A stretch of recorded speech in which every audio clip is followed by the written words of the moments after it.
ನಮಸ್ತೆ ಸ್ನೇಹಿತರೆ, ನಿಮ್ಮೆಲ್ಲರ ಹಿತೈಷಿ ಆಧ್ಯಾತ್ಮಿಕ ಚಿಂತಕ ಶಿಕ್ಷಕ ಚಿತ್ತ ಚೇತನ. ಸ್ನೇಹಿತರೆ, ನೀವು ಕೇಳಿರುವಂತಹ ಪ್ರಶ್ನೆ, ಗುರುಗಳೇ, ನಾನು ಪ್ರೀತಿಸಿದಷ್ಟು ನನ್ನ ಗಂಡ ನನ್ನನ್ನು ಪ್ರೀತಿಸಲ್ಲ, ಆ ಪ್ರೀತಿಸೋ ರೀತಿ ಏನು ಮಾಡಬೇಕು ಅಂತ ಕೆಲವರು ಮಹಿಳೆಯರು, ಅದೇ ರೀತಿ ಕೆಲವರು ಪುರುಷರು, ನಾನು ಪ್ರೀತಿಸೋಷ್ಟು ನನ್ನ ಹೆಂಡತಿ ನನ್ನನ್ನು ಪ್ರೀತಿಸ್ತಾ ಇಲ್ಲ, ಅದನ್ನು ಯಾವ ರೀತಿ ಸ್ವೀಕರಿಸಬೇಕು ಏನು ಅಂತ.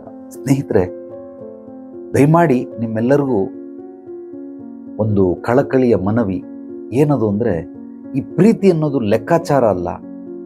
ಗಣಿತದಲ್ಲಿ ಪ್ರೀತಿ ಹುಡುಕಬಾರ್ದು, ಪ್ರೀತಿಯಲ್ಲಿ ಗಣಿತವನ್ನು ಹುಡುಕಬಾರ್ದು. ಇದನ್ನು ನೀವೆಲ್ಲರೂ ಚೆನ್ನಾಗಿ ಥಿಂಕ್ ಮಾಡಿ. ಪ್ರೀತಿ ಅಂದರೆ ನಿಸರ್ಗ ಮನುಷ್ಯನನ್ನ, ಎಲ್ಲ ಪ್ರಾಣಿ ಪಕ್ಷಿಗಳನ್ನು ಹೇಗೆ ಪ್ರೀತಿಸುತ್ತೋ ಅದನ್ನು ಪ್ರೀತಿ ಅಂತಾರೆ. ಅದು ನಿಷ್ಕಲ್ಮಶವಾದಂತಹ ಪ್ರೀತಿ. ಅದು ಏನನ್ನೂ ನಿರೀಕ್ಷೆ ಮಾಡೋದಿಲ್ಲ ನಮ್ಮಿಂದ. ಮರ ಕಡಿಯಕ್ಕೆ ಹೋದವನಿಗೂ ಕೂಡ ನೆರಳನ್ನು ಕೊಟ್ಟೆ ಕೊಡ್ತದೆ. ಅದೇ ರೀತಿ ನೀವು ತಿಳ್ಕೊಳ್ಳಿ, ನೀವು ಪ್ರೀತಿಸಿ ಇನ್ನೊಬ್ಬರು ನಿಮ್ಮನ್ನು ಪ್ರೀತಿಸ್ಬೇಕು ಅಂತ ಖಂಡಿತವಾಗ್ಲೂ ಯಾವುದೇ ರೀತಿ ಆ ರೀತಿ ರಿಸ್ಟ್ರಿಕ್ಷನ್ ಇಲ್ಲ. ಅದು ವ್ಯವಹಾರ ಆಗೋಯ್ತು. ನಾನು ನಿನಗೆ 5 ಕಿಸ್ ಕೊಟ್ಟಿದ್ದೀನಿ, ನೀನು ನನಗೆ 5 ಕಿಸ್ ವಾಪಸ್ ಕೊಡು. ಜಗಳ ಮಾಡಿ ಇಬ್ಬರು ಒಡೆದಾಡ್ಕೊಂಡು ಕಿಸ್ಸನ್ನು ವಾಪಸ್ ಇಸ್ಕೊಳ್ತಾವ್ರೆ. ಹೆಂಗೆ? ಮೊದಲು 5 ಕೊಟ್ಟ, ತಿರ್ಗಾ ಒಡೆದಾಡ್ಕೊಂಡು 5 ಅವಳು ಕೊಟ್ಬಿಟ್ಲು.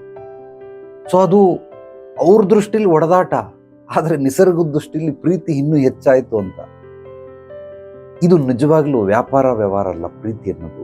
ನಿಮಗೆ ಯಾವುದೋ ಒಂದು ವಸ್ತು ಮೇಲೆ, ವ್ಯಕ್ತಿ ಮೇಲೆ, ವಿಚಾರದ ಮೇಲೆ ಪ್ರೀತಿ ಇದ್ರೆ ಅದನ್ನ ಪ್ರೀತಿಸಿ. ಅದು ನಮ್ಮನ್ನ ಪ್ರೀತಿಸುವಂತ ಅವಶ್ಯಕತೆ ಇಲ್ಲ. ಅದರಿಂದ ನಾವೇನು ಎಕ್ಸ್ಪೆಕ್ಟ್ ಮಾಡಬಾರ್ದು. ಉದಾಹರಣೆಗೆ, ಇದೊಂದು ಬಾಟ್ಲು ನೋಡಿ, ಈ ಬಾಟ್ಲಿದೆ, ಇದು ಹಾಟ್ ವಾಟರ್ ಅಂದರೆ ಬಿಸಿ ನೀರನ್ನ ಇಟ್ಟಿದ್ರೆ ಹಾಗೆ ಬಿಸಿಯಾಗಿ ಇರುತ್ತೆ. ಯಾರೋ ನನಗೆ ಗಿಫ್ಟ್ ಕೊಟ್ಟಂಥದ್ದು. ಸೊ ಇವಾಗ ಈ ಬಾಟ್ಲು, ನಾನು ಪ್ರೀತಿಸ್ತೀನಿ ಈ ಬಾಟ್ಲನ್ನ, ಹಂಗಂತೇಳಿ ಈ ಬಾಟ್ಲು ನನ್ನನ್ನು ಪ್ರೀತಿಸ್ಬೇಕು? ಬಾಟ್ಲಿಗೆ ಪ್ರೀತಿಸಕ್ಕೆ ಸಾಧ್ಯ? ಯಾಕೆಂದರೆ ಇದು ವಸ್ತು, ನಿರ್ಜೀವ ವಸ್ತು, ಇದು ಪ್ರೀತಿಸಕ್ಕಾಗಲ್ಲ. ಇದು ತಪ್ಪು ಕಲ್ಪನೆ. ಇದಕ್ಕೂ ಕೂಡ ಜೀವ ಇದೆ. ಆದರೆ ನಾವು ಇದನ್ನು ಸ್ತ್ರೀಲಿಂಗ, ಪುಲ್ಲಿಂಗ, ನಪುಂಸಕಲಿಂಗ ಅಂಥೇಳಿ ಕೆಲವೊಂದೆಲ್ಲ ಡಿವೈಡ್ ಮಾಡಿಬಿಟ್ಟಿದ್ದೀರಿ. ಖಂಡಿತವಾಗ್ಲೂ ಎಲ್ಲ ವಸ್ತುಗಳು ಉಸಿರಾಡ್ತವೆ. ಎಲ್ಲ ವಸ್ತುಗಳಿಗೂ ಜೀವ ಇದೆ, ಪ್ರಾಣ ಇದೆ. ಆದರೆ ಅದು ನಮಗಿರುವಂಥ ಪ್ರಾಣಶಕ್ತಿ ಅಲ್ಲ, ಇದಕ್ಕೆ ಬೇರೆ ರೀತಿ ಪ್ರಾಣಶಕ್ತಿ ಇದೆ.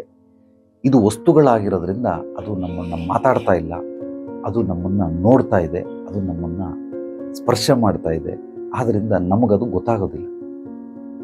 ನೀವು ಪ್ರೀತಿಸೋದನ್ನು ಕಲ್ತ್ಕೊಳ್ಳಿ, ಆ ಕಡೆಯಿಂದ ಪ್ರೀತಿ ಬಂದೇ ಬರ್ತದೆ. ಅವರು 100 ಗ್ರಾಮ್ ಪ್ರೀತಿ ಕೊಟ್ಟರು, ನಾನು 100 ಗ್ರಾಮೇ ಕೊಡ್ತೀನಿ, ಎಕ್ಸ್ಟ್ರಾ ಕೊಡಲ್ಲ, 1 ಗ್ರಾಮ್ ಎಕ್ಸ್ಟ್ರಾ ಕೊಡಲ್ಲ. ಇದನ್ನೆಲ್ಲ ತೂಕ ಹಾಕಿ ಮಾಡೋದೆಲ್ಲ ವ್ಯವಹಾರಗಳು. ಪ್ರೀತಿ ವ್ಯವಹಾರಕ್ಕೆ ಸಂಬಂಧಪಡಲ್ಲ. ಪ್ರೀತಿ ಅಂದರೆ ಆಕಾಶದಷ್ಟು ಅಗಲ, ಸಮುದ್ರದಷ್ಟು ಆಳ. ಎಲ್ಲಿ ಸಮುದ್ರದ ನೀರನ್ನು ಹೇಗೆ ಅಳೆಯೋಕ್ಕಾಗುತ್ತೆ, ಅದನ್ನು ಪ್ರೀತಿ ಅಂತ ಕರೀತಾರೆ. ಇನ್ನೊಂದು, ನಿಮಗೆ ಪ್ರೀತಿಯ ಡೆಫಿನೇಷನ್ ಏನು ಅಂದರೆ, ವಿಶಾಲವಾಗಿರೋದು, ಬೃಹದಾಕಾರವಾಗಿರೋದು, ಅನಂತವಾಗಿರೋದು ಅಂತ ಬೇಕಾದ್ರೆ ತಿಳ್ಕೊಂಬಿಡಿ ಒಂದೇ ಸಲ. ಅದನ್ನು ನೀವು ಡಿವೈಡ್ ಮಾಡಿ ಇಷ್ಟು ಕೊಡ್ತೀನಿ ಅಷ್ಟು ಕೊಡ್ತೀನಿ ಆ ರೀತಿ ಆಗೋದಿಲ್ಲ. ಯಾವಾಗಾದರೂ ಗಾಳಿ ಆ ರೀತಿ ಪ್ರೀತಿ, ಯಾರ್ಯಾರು ನನ್ನನ್ನು ಪ್ರೀತಿಸ್ತಾರೋ ಗಾಳಿನ ನಾನು ಅಷ್ಟೇ ಪ್ರೀತಿ ಮಾತ್ರ ಕೊಡ್ತೀನಿ ಅಂತ ಅದೇನಾದ್ರು ಸ್ಟ್ರೈಕ್ ಮಾಡಿಬಿಟ್ರೆ ಮನುಷ್ಯ ಯಾರೂ ಬದುಕೋದಕ್ಕೆ ಸಾಧ್ಯವೇ ಇಲ್ಲ ಭೂಮಂಡಲದಲ್ಲಿ. ಅದೇ ರೀತಿ ನೀರು, ಮನುಷ್ಯ ನನಗೆ ಎಷ್ಟು ಪ್ರೀತಿಸ್ತಾನೋ ಅಷ್ಟು ಮಾತ್ರ ನೀರು ಕೊಡ್ತೀನಿ, ಇಲ್ಲಾಂದ್ರೆ ಕೊಡಲ್ಲ ಅಂತ ಅದೇನಾದರೂ ಮುನಿಸ್ಕೊಂಡ್ಬಿಡ್ತು ಅಂದರೆ ನಮಗೆ ನೀರೇ ಸಿಗೋದಿಲ್ಲ. ಪ್ರತಿಯೊಂದು ನಿಸರ್ಗದಲ್ಲಿರುವಂತಹ ಏನೇನು ಇದೆಯೋ, ಅಂದರೆ ಭಗವಂತ ನಿರ್ಮಾಣ ಮಾಡಿರುವಂಥದ್ದು, ಸೃಷ್ಟಿಯಲ್ಲಿರುವಂಥದ್ದು ಎಲ್ಲವೂ ಕೂಡ ಮನುಷ್ಯನನ್ನ, ಎಲ್ಲ ಪ್ರಾಣಿ ಪಕ್ಷಿಗಳನ್ನು ಪ್ರೀತಿಸ್ತಾ ಇದೆ. ಆದರೆ ಮನುಷ್ಯ ಮಾತ್ರ ಮನುಷ್ಯನನ್ನು ಪ್ರೀತಿಸ್ತಾ ಇಲ್ಲ. ಪ್ರಾಣಿ ಪಕ್ಷಿಗಳನ್ನು ಪ್ರೀತಿಸಿದಷ್ಟು ಕೂಡ ಮನುಷ್ಯ ಪ್ರೀತಿಸ್ತಾ ಇಲ್ಲ ಮನುಷ್ಯನ. ಯಾಕೀಗೆ ಅಂತಂದರೆ ಎಲ್ಲ ಲೆಕ್ಕಾಚಾರ, ಲೇವಾದೇವಿ, ವ್ಯವಹಾರ. ಈ ಒಂದು ವ್ಯವಹಾರದ ಬದುಕಲ್ಲಿ ವ್ಯವಹಾರಕ್ಕೆ ಹೆಚ್ಚಿನ ಆದ್ಯತೆ, ಮಾನ್ಯತೆ. ಅದಕ್ಕೆ ಇದೆಷ್ಟು ಪೆನ್ನು, 10 ರೂಪಾಯಿ. ಓಕೆ, ಇದೆಷ್ಟು ಗೆಜೆಟ್, 3000. ಸೊ ಇದೆಷ್ಟಿದು, 200 ರೂಪಾಯಿ. ಪ್ರತಿಯೊಂದು ವ್ಯಾಪಾರ. ಅದೇ ರೀತಿ ನೀನು ನನ್ನನ್ನು ಎಷ್ಟು ಲವ್ ಮಾಡ್ತೀಯ ಕೇಳ್ತಾಳೆ ಗಂಡನ್ನ ಎಷ್ಟು ಲವ್ ಮಾಡ್ತೀಯ ಅಂತ. ಅವನು ಇಷ್ಟು ಅಂತ ತೋರಿಸ್ಬೇಕು ಅವನಿಗೆ, 1 kg 2 kg ಅಂತ. ಅಕಸ್ಮಾತ್ ಅವನೇನಾದ್ರೂ ಇಷ್ಟು ಅಂತ ಅಂದ್ಬಿಟ್ರೆ ಒಡೆದು ಬಿಡ್ತಾಳೆ, ಜಗಳ ಬಂದ್ಬಿಡ್ತದೆ. ಕೈ ಬೀಸಿ ತೋರಿಸ್ಬೇಕಂತ, ಇಷ್ಟು ಪ್ರೀತಿಸ್ತೀನಿ ನನ್ನ ಅಂತ. ಇದು ಏನಿದು? ಇಷ್ಟು ಅಂದರೆ ಎಷ್ಟು? ಅವಳಿಗೆ ಅದೊಂದು ಖುಷಿ. ಓಕೆ, ಇಷ್ಟು ಪ್ರೀತಿಸ್ತಾನೆ ನನ್ನ ಗಂಡ ಅಂತ. ಅದೇ ಇಷ್ಟು ಅಂತ ತೋರಿಸ್ಬಿಟ್ರೆ ಕೋಪ ಬಂದ್ಬಿಡ್ತದೆ. ಆ ಒಳಗಡೆ ಎಷ್ಟು ಪ್ರೀತಿ ಇದೆಯೋ ಅದನ್ನು ಯಾರೂ ತೂಕಾಕಕ್ಕಾಗಲ್ಲ. ಈ ಪ್ರೀತಿ ಅನ್ನೋದು ಸೂಕ್ಷ್ಮ. ಆದರೆ ಪ್ರೀತಿನ ತೋರಿಸ್ಬೇಕು, ಬಾಯಿ ಬಿಟ್ಟು ಹೇಳಬೇಕು. ಅವಳಿಗೆ ಹೇಳಿದ್ರೆ ಖುಷಿ ಆಗುತ್ತೆ, ಅಥವಾ ಅವನಿಗೆ. ಸ್ನೇಹಿತರೆ, ದಯಮಾಡಿ ಪ್ರೀತಿಯಲ್ಲಿ ಲೆಕ್ಕಾಚಾರ ಹಾಕಬೇಡಿ. ಆದರೂ ನಿಮಗೆ ನೀವು ಸಂತೋಷವಾಗಿರೋದಕ್ಕೆ, ನೀವು ಖುಷಿಯಾಗಿರೋದಕ್ಕೆ ಕೆಲವೊಂದು ನಿಮಗೆ ಒಂದು ಲಾಜಿಕಲಿ ಹೇಳ್ಕೊಡ್ತೀನಿ. ಅಂದರೆ ಟ್ರಿಕ್ಸ್ ಅನ್ಕೊಳ್ಳಿ, ಗಿಮಿಕ್ಸ್ ಅನ್ಕೊಳ್ಳಿ. ಇದನ್ನು ಮತ್ತೆ ತಿರ್ಗಾ ನಾನು ಹೇಳೋ ರೀತಿಲಿ ನೀವೇ ಹೇಳಿದ್ರಿ ಮತ್ತೆ ತಿರ್ಗಾ ಹಿಂಗೆ ಹೇಳಿದ್ರಿ ಅಂತ ಆ ರೀತಿ ಅಪಾರ್ಥ ಮಾಡ್ಕೊಳ್ಬೇಡಿ. ಸೊ ನಾನು ಹೇಳೋದನ್ನು ಮನನ ಮಾಡಿ. ಯಾಕೆಂದರೆ ಟ್ರಿಕ್ಸ್ ಅಂದರೆ ಏನು ಅಂತಂದರೆ ಆ ಒಂದು ಸಮಸ್ಯೆನ ಬಗೆಹರಿಸೋದಕ್ಕೆ ಉಪಯೋಗಿಸೋಂಥದ್ದು. ಅದನ್ನು ನೀವು ತಂತ್ರ ಅಂತ ಬೇಕಾದ್ರೆ ಕರ್ಕೊಳ್ಳಿ, ಪರವಾಗಿಲ್ಲ, ಅಥವಾ ಯುಕ್ತಿ ಅನ್ಕೊಳ್ಳಿ, ಏನು ತೊಂದರೆ ಇಲ್ಲ. ಸೊ ಇಲ್ಲಿ ಏನಾಗುತ್ತೆ, ಗಂಡ ಅಥವಾ ಹೆಂಡತಿ ಯಾರೋ ಇಬ್ಬರಲ್ಲೊಬ್ಬರು ಬಹಳವಾಗಿ ಪ್ರೀತಿಸ್ತೀರ. ಹೆಂಡತಿ ಗಂಡನ್ನು ತುಂಬ ಪ್ರೀತಿಸ್ತಾ ಇದ್ದಾಳೆ, ಆದರೆ ಗಂಡ ಅದಕ್ಕೆ ರೆಸ್ಪಾನ್ಸ್ ಕೊಡ್ತಾ ಇಲ್ಲ. ಯಾಕೆ ರೆಸ್ಪಾನ್ಸ್ ಕೊಡ್ತಾ ಇಲ್ಲ ಅಂದರೆ, ನೀವು ಪ್ರೀತಿಸುವಂತಹ ರೀತಿ ನೀತಿ ಬೇರೆ, ಆತ ಪ್ರೀತಿಸುವಂತಹ ರೀತಿ ನೀತಿ ಬೇರೆ. ಇದನ್ನ ನೀವು ಅರ್ಥ ಮಾಡ್ಕೊಂಡ್ರೆ ಆತನ ಪ್ರೀತಿ ನಿಮಗೆ ಅರ್ಥ ಆಗುತ್ತೆ. ಯಾವಾಗ ನಾನು ಹೆಂಗೆ ಪ್ರೀತಿಸ್ತೀನಿ ಅವನು ಹಂಗೆ ಪ್ರೀತಿಸ್ಬೇಕು ಅಂತ ನೀವೇನಾದ್ರೂ ಅಂದ್ಕೊಂಡ್ರೆ ಇದು ಸಾಧ್ಯವಿಲ್ಲ. ಇದನ್ನು ನೀವು ಚೆನ್ನಾಗಿ ಅರ್ಥ ಮಾಡ್ಕೊಂಡು ಮೊದಲು ಇದನ್ನು ಐಡೆಂಟಿಫೈ ಮಾಡಕ್ಕೆ ನೋಡಿ. ನಾನು ಪ್ರೀತಿಸುವಂಥ ರೀತಿ ನೀತಿ ಏನು, ಅವನು ನನ್ನನ್ನು ಪ್ರೀತಿಸುವಂಥ ರೀತಿ ನೀತಿ ಏನು. ಇದು ಅರ್ಥ ಆದರೆ ನಿಮಗೆ ಸಮಸ್ಯೆಗಳು ಬಗೆಹರಿತವೆ. ಇನ್ನು ಎರಡನೇ ಪಾಯಿಂಟ್, ನೀವು ಹೆಚ್ಚಾಗಿ ಪ್ರೀತಿಸ್ತಾ ಇದ್ದೀನಿ ಅವನನ್ನು ಅಂತಂದರೆ ಬಹಳ ಒಳ್ಳೆಯದು. ಯಾಕೆ ಅಂದರೆ ನೀವೇ ಕಿಂಗ್. ಶ್ರೀಮಂತ ಅಂತ ಯಾರಿಗೆ ಹೇಳ್ತಾರೆ? ಮಧ್ಯಮ ವರ್ಗದಿಂದ ಇನ್ನೂ ಸ್ವಲ್ಪ ಆರ್ಥಿಕವಾಗಿ ಬಲಿಷ್ಠ ಇರೋದರಿಂದ ಅವನನ್ನು ಶ್ರೀಮಂತ ಅಂತಾರೆ. ಬಡವರು ಅಂತ ಯಾರಿಗೆ ಹೇಳ್ತಾರೆ? ಮಧ್ಯಮ ವರ್ಗದಿಂದ ಕೆಳಮಟ್ಟದಲ್ಲಿರೋರು, ಅಂದರೆ ಅವರ ಆದಾಯ ಕಡಿಮೆ ಇರೋದ್ರಿಂದ ಅವರನ್ನು ಬಡವರು ಅಂತ ಕೇಳ್ತಾರೆ. ಈಗ ಅವನಿಗಿಂತ ಹೆಚ್ಚಾಗಿ ನೀವು ಪ್ರೀತಿಸ್ತಾ ಇದ್ರೆ ಇವರ ಕಿಂಗ್, ನೀನು ರಾಣಿ ಇದ್ದಂಗೆ. ಅಥವಾ ಹೆಂಡತಿನಿಗಿಂತ ನೀನೇ ಪ್ರೀತಿಸ್ತಾ ಇದ್ರೆ ಗಂಡ, ನೀನೇ ರಾಜ, ಯಾವಾಗಲೂ ಮೇಲಿರು, ದೊಡ್ಡವನಾಗಿರು. ಯಾರು ಹೆಚ್ಚಾಗಿರ್ತಾರೆ ಇವರೆಲ್ಲ ದೊಡ್ಡವರು ಅಂತ. ಅದು ವಯಸ್ಸಲ್ಲ, ಪ್ರೀತಿಲಿರಬಹುದು, ಜ್ಞಾನದಲ್ಲಿರಬಹುದು, ಬುದ್ಧಿಲಿರಬಹುದು, ಆರೈಕೆ, ಕಾಳಜಿ, ನೀವು ನೋಡ್ಕೊಳ್ಳೋಂಥ ರೀತಿ ನೀತಿ, ಬವಣಿಕೆ, ಎಲ್ಲದರಲ್ಲೂ ಕೂಡ ನೀವೇ ಒಂದು ಕೈ ಮೇಲಿರಿ. ಅವನು ಚಿಕ್ಕವನಾಗೇ ಇರಲಿ, ತೊಂದರೆ ಇಲ್ಲ. ವಯಸ್ಸಲ್ಲಿ ಯಾವುದೋ ರೂಪದಲ್ಲಿ ದೊಡ್ಡವನೇ ಇರಲಿ, ಆದರೆ ನೀವು ಪ್ರೀತಿಸೋದ್ರಲ್ಲಿ ನೀವೇ ದೊಡ್ಡವರಾಗಿರಿ. ದೊಡ್ಡವರಾಗಿದ್ದರೆ ಒಂದು ಬೆನಿಫಿಟ್ ಏನು ಅಂದರೆ, ನಿಸರ್ಗ ನಿಮ್ಮನ್ನು ಕಾಪಾಡುತ್ತೆ. ನಿಸರ್ಗ ನಿಮಗೆ ಬೇಕಾಗಿರೋದನ್ನು ನೀಡ್ತಾ ಹೋಗುತ್ತೆ, ನಿಮ್ಮನ್ನು ಆರೈಕೆ ಮಾಡುತ್ತೆ, ಕಾಳಜಿ ಮಾಡುತ್ತೆ. ಆದ್ದರಿಂದ ನೀವೇ ಅದರಲ್ಲಿ ದೊಡ್ಡವರಾಗಿ. ಅಕಸ್ಮಾತ್ ನೀವು ಆದರೂ ಕೂಡ ಲಾಜಿಕಲಿ ನಿಮಗೆ ಅರ್ಥ ಆಗೋ ರೀತಿಯಲ್ಲಿ ಹೇಳಬೇಕು ಅಂದರೆ, ಒಂದು ಉದಾಹರಣೆ, ಮತ್ತೆ ನಿಮಗೆ ನಾನು ಅದನ್ನು ತೂಕ ಮಾಡ್ತಾ ಇಲ್ಲ, ಉದಾಹರಣೆಗೆ ನಿಮ್ಗೆ ಅರ್ಥ ಆಗಲಿ ಅಂತ ಹೇಳ್ತಾ ಇದ್ದೀನಿ. ಗಂಡ 1 kg ಪ್ರೀತಿಸ್ತಾ ಇದ್ದಾನೆ, ನೀವು 1.5 kg ಪ್ರೀತಿಸಿ. ಆಗ ಅರ್ಧ kg ನೀವೇ ಹೆಚ್ಚಾಗಿರ್ತೀರ. ಮತ್ತೆ ಹೇಳ್ತಾ ಇದ್ದೀನಿ, ಕನ್ಫ್ಯೂಷನ್ ಮಾಡ್ಕೊಬೇಡಿ. ನಾನು ತೂಕ ಹಾಕ್ಬಿಟ್ಟು ಹೇಳ್ತಾ ಇಲ್ಲ, ನಿಮಗೆ ಅರ್ಥ ಆಗಲಿ ಅಂತ ಹೇಳಿ ಗ್ರಾಮ್ ಲೆಕ್ಕದಲ್ಲಿ ಹೇಳ್ತಾ ಇದ್ದೀನಿ. ಸೊ ಗಂಡ 1 kg ಪ್ರೀತಿಸ್ತಾವನೆ, ನೀವು 2 kg ಪ್ರೀತಿಸಿ, 3 kg ಪ್ರೀತಿಸಿ. ಅವನು ಮನಸ್ಸಿಗೆ ಖಂಡಿತವಾಗ್ಲೂ ಅವಳು ನನ್ನನ್ನು ಪ್ರೀತಿಸ್ತಾ ಇದ್ದಾಳೆ ಅಂತ ಮತ್ತೆ ತಿರ್ಗಿ ಅವನು ಕೂಡ 2 kg 3 kg ಲೆವೆಲ್ಗೆ ಬರ್ತಾನೆ. ಬರಲಿಲ್ಲ ಅಂದರೂ ತೊಂದರೆ ಇಲ್ಲ. ಆ ಪ್ರೀತಿ ನಿಮಗೆ ಇಲ್ಲಿಂದ ಸಿಕ್ಕಲಿಲ್ಲ ಅಂದರೂ ನಿಸರ್ಗದಿಂದ ಸಿಕ್ಕೇ ಸಿಗುತ್ತೆ. ಯಾವುದೋ ಒಂದು ರೂಪದಲ್ಲಿ, ಯಾರದೋ ಒಂದು ರೂಪದಲ್ಲಿ ಡೆಫಿನೆಟ್ಲಿ ಸಿಕ್ಕೇ ಸಿಗುತ್ತೆ. ಅದಕ್ಕೆ ಎಲ್ಲವನ್ನ ಪ್ರೀತಿಸೋದು ಕಲಿಬೇಕು. ಈ ಎಲ್ಲರನ್ನ ಪ್ರೀತಿಸೋದ್ರಿಂದ ಏನಾಗುತ್ತೆ, ನಿಮ್ಮ ಹೃದಯ ಆರೋಗ್ಯವಾಗಿರುತ್ತೆ, ಮನಸ್ಥಿತಿ ಸಕಾರಾತ್ಮಕವಾಗಿರುತ್ತೆ, ಕ್ರಿಯಾತ್ಮಕವಾಗಿರುತ್ತೆ, ಸೃಜನಾತ್ಮಕವಾಗಿರುತ್ತೆ. ಯಾವಾಗ ನೀವು ಅಯ್ಯೋ ಎಷ್ಟು ಪ್ರೀತಿಸಿದ್ರೆ ಅಷ್ಟೇ ಅಂತಂದರೆ ನಿಮ್ಮ ಹೃದಯ ಡ್ಯಾಮೇಜ್ ಆಯಿತು, ನಿಮ್ಮ ಮೈಂಡ್ ಡ್ಯಾಮೇಜ್ ಆಯಿತು, ನಿಮ್ಮ ಜೀವನದಲ್ಲಿ ಏನಿದೆಯೋ ನಿಮ್ಮ ಹತ್ರ ಎನರ್ಜಿ ಅದು ಸಡನ್ನಾಗಿ ಡೌನ್ ಆಗೋಯ್ತು. ಉದಾಹರಣೆಗೆ ಒಂದೇ ಒಂದು 30 ಸೆಕೆಂಡ್ ವಿಡಿಯೋ ಮಾಡಿದ್ರಿ, 100% ಬ್ಯಾಟ್ರಿ ಎಲ್ಲ ಖಾಲಿ ಆಗೋಯ್ತು. ಅಯ್ಯೋ ದೇವರೇ, ನಾನು ಈಗ ಹಾಕಿದ್ದೀನಿ, ಒಂದು 3/4 ಗಂಟೆ ಚಾರ್ಜ್ ಹಾಕಿದ್ದೀನಿ, 100% ಇತ್ತು, ಬರೀ ಒಂದು ವಿಡಿಯೋ ಮಾಡಿದೆ, ಬ್ಯಾಟ್ರಿನೇ ಖಾಲಿ ಆಗೋಯ್ತಲ್ಲಪ್ಪ ಅಂತ. ಅದೇ ರೀತಿ ನೀವು ನೆಗೆಟಿವ್ ಆಗಿ ಥಿಂಕ್ ಮಾಡಿದ್ರೆ, ಅಯ್ಯೋ ಎಷ್ಟು ಪ್ರೀತಿಸಿದ್ರು ಅಷ್ಟೇ ಅಂತ ಅನ್ಕೊಂಬಿಟ್ರೆ ನಿಮ್ಮ ಬ್ಯಾಟ್ರಿ ಲೋ ಆಗ್ಬಿಡ್ತದೆ. ಬ್ಯಾಟ್ರಿ ಮೀನ್ಸ್ ನಿಮ್ಮ ಎನರ್ಜಿ, ಶಕ್ತಿ, ಚೈತನ್ಯ, ಅದು ವ್ಯಯವಾಗುತ್ತೆ. ಆ ರೀತಿ ಮಾಡಬೇಡಿ. ಮೊದಲು ಕೊಡೋದನ್ನು ಕಲ್ತ್ಕೊಳ್ಳಿ. ಆ ಕಡೆಯಿಂದ ಬಂದೇ ಬರ್ತದೆ. ಅಕಸ್ಮಾತ್ ಆ ಕಡೆಯಿಂದ ಬರಲಿಲ್ಲ ಅಂದರೆ ನಿಸರ್ಗ ಯಾವುದೋ ಮೂಲಕ ನಿಮಗೆ ಕೊಟ್ಟೆ ಕೊಡ್ತದೆ, ಬಡ್ಡಿ ಸಮೇತ ಕೊಡ್ತದೆ. ಇದನ್ನು ಯಾರು ಅರ್ಥ ಮಾಡ್ಕೊಳ್ತೀರಾ, ಮೊದಲು ಕೊಡೋದು ಕಲ್ತ್ಕೊಳ್ಳಿ. ಆ ಕಡೆಯಿಂದ ಎಕ್ಸ್ಪೆಕ್ಟ್ ಮಾಡಬೇಡಿ. ಪ್ರೀತಿ ಕೊಡಿ, ಅವ್ರು ಪ್ರೀತಿಸ್ಲಿಲ್ಲ ಅಂದರೆ ಬಿಡಲಿ. ಅವ್ರಿಗೆ ಗೌರವ ಕೊಡಿ, ಅವರು ರೆಸ್ಪೆಕ್ಟ್ ಕೊಡಲಿ ಕೊಡದೆ ಹೋಗಲಿ, ನೀವು ಗೌರವ ಕೊಡಿ ಅಷ್ಟೇ. ನೀವು ಅವ್ರಿಗೆ ಆರೈಕೆ ಮಾಡಿ, ಅವ್ರು ನಿಮ್ಮನ್ನು ಆರೈಕೆ ಮಾಡಬೇಕು ಅಂತ ಎಕ್ಸ್ಪೆಕ್ಟ್ ಮಾಡಬೇಡಿ.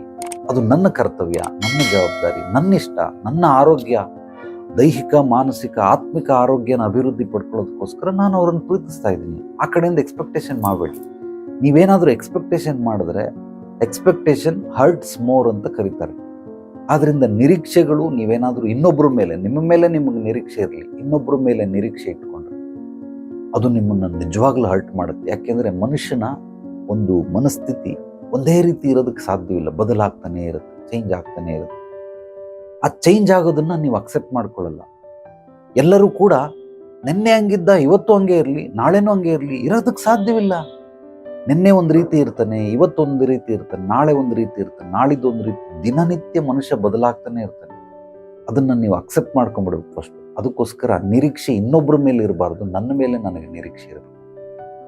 ಯಾರಿಗೆ ನೀವು ಏನೇನನ್ನ ಕೊಡ್ತಾ ಹೋಗ್ತಿರೋ ಅದೆಲ್ಲವೂ ಕೂಡ ನಿಮಗೆ ಅಲ್ಲಿಂದನೇ ಬರಬೇಕು ಅಂತ ಅಂದ್ಕೊಳ್ಳೋದು ದಡ್ಡತನ. ಅಜ್ಞಾನಿಗಳು, ದಡ್ಡರು, ಮೂರ್ಖರು ಮಾಡೋ ಕೆಲಸ ಅದು. ಆ ಕಡೆಯಿಂದ ಬರೋದಿಲ್ಲ, ಬೇರೆ ಯಾವ ಕಡೆಯಿಂದನೂ ಬರ್ತದೆ. ಈಗ ನೀವು ಒಂದೇ ಒಂದು ಭೂಮಿಗೆ ಬೀಜ ಹಾಕ್ತೀರಾ, ಮಾವಿನ ಹಣ್ಣು ಬೀಜ ಹಾಕಿರೋದು ಇಲ್ಲಿ, ಆದರೆ ಮರ ಬೆಳೆದು ಹಣ್ಣು ಕೊಡೋದು ಅಲ್ಲಿ. ಬೀಜ ಹಾಕಿರೋದು ಭೂಮಿ ಒಳಗಡೆ, ಹಣ್ಣು ಸಿಗ್ತಾ ಇರೋದು ಮೇಲ್ಗಡೆ. ಹೇಗದು ಸಾಧ್ಯ? ಕೆಳಗಡೆ ಸಂಪಿದೆ, ನೀವು ಮೋಟರ್ ಆನ್ ಮಾಡಿದ್ರೆ ಮೇಲ್ಗಡೆಯಿಂದ ನೀರು ಬರ್ತದೆ. ಹೇಗದು? ನೀರಿರೋದೆಲ್ಲಿ, ಬರ್ತಾ ಇರೋದೆಲ್ಲಿ, ಕೊಳದಿಂದ ನೀರಿಗೆ ಹೆಂಗೆ ಬರ್ತದೆ ನೀರಿಗೆ? ಇದನ್ನೆಲ್ಲ ನೀವು ತಿಳಿತಾ ಹೋದರೆ ಖಂಡಿತವಾಗ್ಲೂ ನೀವು ಯಾರ್ಯಾರಿಗೆ ಏನೇನನ್ನು ಕೊಟ್ಟಿರ್ತೀರಾ ಇದು ಯಾವುದು ಲಾಸ್ ಆಗೋದಿಲ್ಲ. ನಿಸರ್ಗದಲ್ಲಿ ಎಲ್ಲ ಕ್ಯಾಲ್ಕುಲೇಷನ್ ಪರ್ಫೆಕ್ಟಾಗಿರುತ್ತೆ.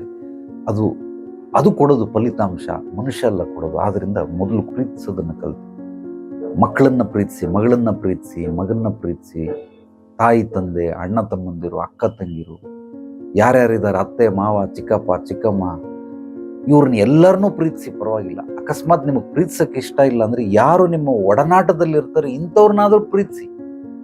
ಮ್ಯಾಕ್ಸಿಮಮ್ ಅವ್ರನ್ನ ಪ್ರೀತಿಸೋದು ಕಲ್ತ್ಕೊಳ್ಳಿ. ಆ ರೀತಿ ಪ್ರೀತಿ ಮಾಡಿದಾಗ ಏನಾಗುತ್ತೆ, ಆ ಕಡೆಯಿಂದ ನಮಗೊಂದಷ್ಟು ನಾಲೆಡ್ಜ್ ಸಿಗುತ್ತೆ.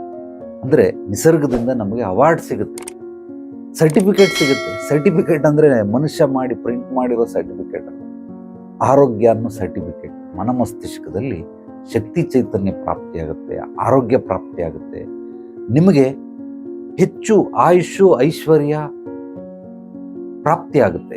ಇದನ್ನು ನೀವು ಅರ್ಥ ಮಾಡಿಕೊಂಡು ಪ್ರೀತಿ ಅನ್ನೋ ವಿಚಾರನ ಚೆನ್ನಾಗಿ ಆಳವಾಗಿ ಅಧ್ಯಯನ ಮಾಡಿ.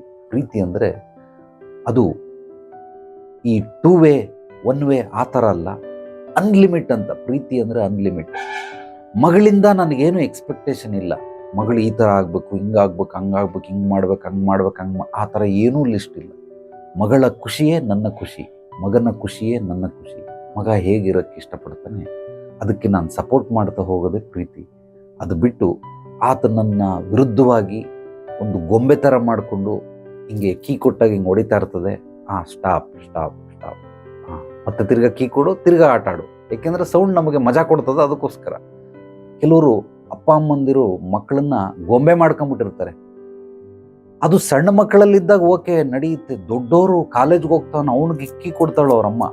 ಕೀ ಕೊಟ್ಟರೆ ಅವ್ನು ಹಿಂಗೆ ಮಾಡ್ತಾ ಇರ್ತಾನೆ, ಅವ್ರಮ್ಮ ಹೇಳ್ದಂಗೆ ಮಾಡ್ತಾನೆ. ಅವ್ನ ಸ್ವಂತಿಕೆನೇ ಇಲ್ಲ, ಅವನ ಅಸ್ತಿತ್ವನೇ ಇಲ್ಲ. ಸುಮ್ಮನೆ ಒಂದು ದೇಹ ಅಂತಿದೆ, ಅದಕ್ಕೊಂದು ಮನಸ್ಸು ಅಂತಿದೆ, ಅದಕ್ಕೊಂದು ಆತ್ಮ ಅಂತಿದೆ. ಆದರೆ ಇದನ್ನೆಲ್ಲ ಕಂಟ್ರೋಲ್ ಮಾಡ್ತಾ ಇರೋದು ಅವರಮ್ಮ. ಯಾಕೆಂದರೆ ಅವರಮ್ಮ ಪ್ರೀತಿಯನ್ನು ಕೀನ ಕೊಟ್ಬಿಟ್ಟು ಕೀ ಹಾಕ್ತಾಳೆ, ಅವನು ಕುಣಿತಾನೆ, ಹಿಂಗೆ ಮಾಡ್ಕೊಂಡು ಕುಣಿತಾ ಇರ್ತಾನೆ. ಈ ರೀತಿ ಪ್ರೀತಿ ಅಂದರೆ ಏನು ಅಂತ ಗೊತ್ತಿಲ್ಲದೆ ಇರೋರು ಸಾಕಷ್ಟು ಜನ. ನನ್ನ ಬಾಯಲ್ಲಿ ಬಹಳಷ್ಟು ಸಲ ಹೇಳಿದ್ದೀನಿ, ಸಾಮಾನ್ಯ ಜ್ಞಾನ ಇದ್ರೇ ಸ್ವರ್ಗ ಸುಖ ಮನುಷ್ಯ ಈ ಒಂದು ಭೂಮಂಡಲವನ್ನು, ಸಂಸಾರವನ್ನು, ಕುಟುಂಬವನ್ನು, ಸಮಾಜವನ್ನು ಸ್ವರ್ಗವನ್ನಾಗಿ ಮಾಡ್ಕೊಳ್ಬೋದು. ಸಾಮಾನ್ಯ ಜ್ಞಾನ. ಮನುಷ್ಯನಿಗೆ ಸಾಮಾನ್ಯ ಜ್ಞಾನನೇ ಇಲ್ಲ. ಇನ್ನು ಪರಮಜ್ಞಾನ ಎಲ್ಲಿಂದ ಬರ್ತದೆ, ಬ್ರಹ್ಮಜ್ಞಾನ ಎಲ್ಲಿಂದ ಬರ್ತದೆ? ಆ ಸಾಮಾನ್ಯ ಜ್ಞಾನ ಪಡ್ಕೊಳ್ಳೋದಕ್ಕೆ ಒಂದು ಜೀವಮಾನ ಎಲ್ಲ ಅವನು ತ್ಯಜಿಸ್ಬಿಡ್ತಾನೆ, ವ್ಯರ್ಥ ಮಾಡಿಬಿಡ್ತಾನೆ. ಅವನಿಗೆ ವಾಟ್ ಈಸ್ ಜನರಲ್ ನಾಲೆಡ್ಜ್ ಅನ್ನೋದೇ ತಿಳ್ಕೊಳ್ಳೋಷ್ಟಲ್ಲ ಅವನು ವಯಸ್ಸು ಆಗೇ ಬಿಟ್ಟಿರ್ತಾನೆ. ಇನ್ನೊಂದು ವರ್ಷ 2 ವರ್ಷ ಇದ್ದಂಗೆ ಜ್ಞಾನೋದಯ ಆಗುತ್ತೆ. ಆಗ ದೇಹದಲ್ಲಿ ಶಕ್ತಿ ಚೈತನ್ಯ ಇರೋದಿಲ್ಲ, ಮಾತಾಡೋದಕ್ಕೂ ಸಾಧ್ಯವಾಗೋದಿಲ್ಲ. ಅಂಥ ಪರಿಸ್ಥಿತಿಯಲ್ಲಿ ಜ್ಞಾನೋದಯ ಆಗಿ ಏನು ಪ್ರಯೋಜನ? ಟ್ರೈನ್ ಹೋದ್ಮೇಲೆ ಟಿಕೆಟ್ ತಗೊಂಡ್ರು ಅಂತಾರಲ್ಲ, ಆ ರೀತಿ. ದಯಮಾಡಿ ನೀವೆಲ್ಲರೂ ಕೂಡ ಪ್ರೀತಿಯನ್ನು ಅರ್ಥ ಮಾಡ್ಕೊಳ್ಳಿ. ಯಾರಿಗೆ ನಿಮಗೆ ನಿಮ್ಮ ಮನೆಗಳಲ್ಲಿ ಈ ರೀತಿ ಬದುಕೋದು ಗೊತ್ತಾಗ್ತಲ್ಲ, ಖಂಡಿತವಾಗ್ಲೂ ನೇರವಾಗಿ ಬಂದು ಭೇಟಿ ಮಾಡಿ. ಡೆಫಿನೆಟ್ಲಿ ನಿಮ್ಮೆಲ್ಲ ಸಮಸ್ಯೆಗಳನ್ನು ಕೂಲಂಕುಷವಾಗಿ ಪರಿಶೀಲನೆ ಮಾಡಿ ನಿಮ್ಮ ಸಮಸ್ಯೆಗೆ ಪರಿಹಾರವನ್ನು ಕೊಡ್ತೀನಿ. ಈ ವಿಡಿಯೋ ನಿಮಗೆ ಇಷ್ಟ ಆದರೆ ನಿಮ್ಮೆಲ್ಲ ಸ್ನೇಹಿತರಿಗೆ, ಆತ್ಮೀಯರಿಗೆ ತಪ್ಪದೆ ಮರೆಯದೆ ಶೇರ್ ಮಾಡಿ. ಜ್ಞಾನ ಹಂಚೋದ್ರಿಂದ ಬೆಳೆಯುತ್ತೆ. ನಮ್ಮ ಚಾನಲನ್ನು ಮೊದಲನೇ ಸಾರಿ ಭೇಟಿಯಾಗಿದ್ದರೆ ತಪ್ಪದೆ ಮರೆಯದೆ ಸಬ್ಸ್ಕ್ರೈಬ್ ಮಾಡಿ, ಲೈಕ್ ಮಾಡಿ, ಕಾಮೆಂಟ್ ಮಾಡಿ. ನಿಮ್ಮ ಅನಿಸಿಕೆ ಅಭಿಪ್ರಾಯಗಳನ್ನು ನನ್ನ ವಾಟ್ಸಪ್ ನಂಬರ್ಗೆ ವಾಯ್ಸ್ ಮೆಸೇಜ್ ಕೂಡ ಕಳಿಸಬಹುದು. ಯಾರಿಗೆ ಯಾವುದೇ ರೀತಿ ಸಮಸ್ಯೆಗಳಿರಲಿ, ತೊಂದರೆಗಳಿರಲಿ, ಕಷ್ಟಗಳಿರಲಿ, ಕುಂದುಕೊರತೆಗಳು, ಅಡೆತಡೆಗಳಿರಲಿ, ಖಂಡಿತವಾಗ್ಲೂ ನೇರವಾಗಿ ಬಂದು ಭೇಟಿ ಮಾಡಿ. ನಿಮ್ಮ ಪೂರ್ವಾಪರಗಳನ್ನು ಸಂಕ್ಷಿಪ್ತವಾಗಿ ತಿಳಿದುಕೊಂಡು ನಿಮ್ಮ ಸಮಸ್ಯೆಗೆ ಮೂಲ ಹುಡುಕಿ ಪರಿಹಾರ ಕೊಡೋದ್ರ ಜೊತೆಗೆ ನಿಮ್ಮ ಯಶಸ್ಸು, ಕೀರ್ತಿ, ಗುರಿ ಸಾಧನೆಗೆ, ಅಭಿವೃದ್ಧಿ, ಸಮೃದ್ಧಿಗೆ ಬೇಕಾದಂತಹ ಮಾರ್ಗದರ್ಶನವನ್ನು ಹಂತ ಹಂತವಾಗಿ ನಿರಂತರವಾದ ಬೆಂಬಲವೂ ಕೂಡ ಆಧ್ಯಾತ್ಮಿಕ ಪರಿಹಾರ ಕೇಂದ್ರದಲ್ಲಿ ಸಿಗುತ್ತೆ. ಎಲ್ರಿಗೂ ಒಳ್ಳೆಯದಾಗಲಿ. ನಾಳೆ ಮತ್ತೆ ಭೇಟಿಯಾಗೋಣ ಮತ್ತಷ್ಟು ಸತ್ವಭರಿತ ವಿಚಾರಗಳೊಂದಿಗೆ. ಎಲ್ಲರೊಳಗಡಗಿರುವ ಭಗವಂತನಿಗೆ ನನ್ನ ಭಕ್ತಿಪೂರ್ವ ಪ್ರಣಾಮಗಳು. ಸರ್ವೇ ಜನೋ ಸುಖಿನೋ ಭವಂತು. ಶುಭರಾತ್ರಿ.